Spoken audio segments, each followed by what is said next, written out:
SPD Abdullah Shah পরদ্বীপের একজন কৃতি সন্তান, যিনি তার কাজের মাধ্যমে মানুষের মনে জায়গা করে নিয়েছেন। Hey everybody, with me Muhammad Abdullah, and today 6 foreigners come from the Poland and I am guiding them.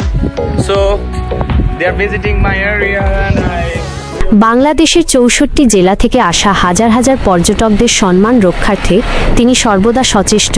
পরদ্বীপের প্রায় ৪০,০০০ বাসিন্দা যেন এই পর্যটকদের যথাযথ সম্মান জানায়, সেই চেষ্টাও তিনি করেন।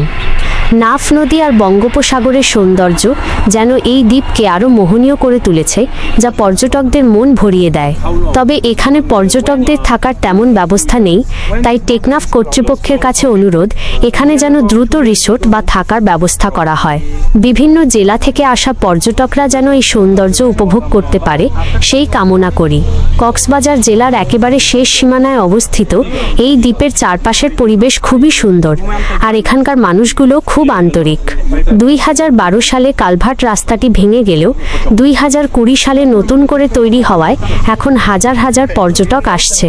এসপিডি আব্দুল্লাহর অনুরোধে এই কবিতাটি লেখা হলো। তার মতো মানুষ আমাদের সমাজে এক উজ্জ্বল দৃষ্টান্ত।